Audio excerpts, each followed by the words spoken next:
I shall begin my speech soon. Basically, POIs after 2 minutes, and pronouns she, her. With that, I'd like to begin my speech in 3, 2, 1. So first of all, I'd like to start off with my characterization. So we think that proposition characterizes this narrative as it applies to all societies and especially affects those who are living in conservative areas. So basically the meaning of this is obviously quite direct and, quite straightforward. It means that basically we're promoting this idea that motherhood is a good thing and it's a rewarding experience. And it often connotes with the fact that societies use this as a means to obviously pressure women into becoming mothers in the first place.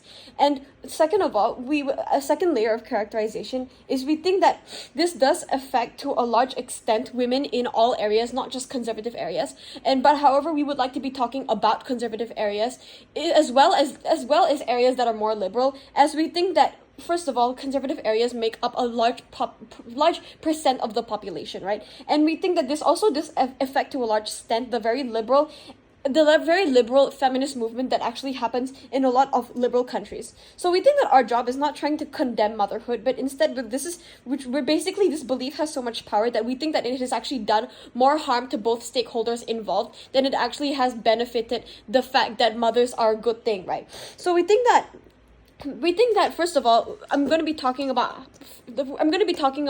two things. First of all, we're going to be talking about the fact that it has actually stifled progress on grounds, because basically, first of all, this narrative does not actually take into account all parts of motherhood, which is basically extremely harmful and to naive mothers who don't actually know the full implications of motherhood. So we think that when you have a belief like this, which is so powerful and which is so widespread, we think that it doesn't actually shine a light on the less glamorous parts of motherhood, and we think that this can be especially dangerous to people who are extremely vulnerable to societal narratives and to actually take this narrative to heart. So we think that this is extremely similar to how men in World War I were basically coerced into conscripting because of propaganda promoting it as adventurous and as being something that is heroic. So we think that this is extremely similar to motherhood as a whole. So we think that actually having a belief and a narrative is extremely harmful, and it doesn't actually allow women to actually make up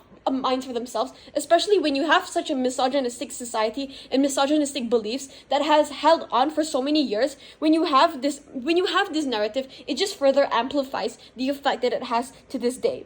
So we think that second of all, we think that linking to happiness, we think that happiness itself is not always guaranteed, and this also ties into the fact that motherhood, this narrative doesn't even shine the whole aspects of motherhood, especially considering the fact that there are a lot of challenges that go through it, and parents actually go through a lot of hardships. And just to acknowledge, not all parents feel rewarded after they have a child. It's not necessarily something that people find that they get happiness from after they have a child, especially those families that are struggling, that do not have the capacity to have a child in the first place, right? And we think that linking back to happiness, our second argument is basically how it puts an expectation on women with no children to have children, right? So even though this motion or this narrative doesn't directly say that women should have children, right, it puts this expectation that women are missing out when they don't have children, right? That they should that this is something that is part of their rites of passage, right? So again, this is an actual problem, and it happens in a lot of conservative societies,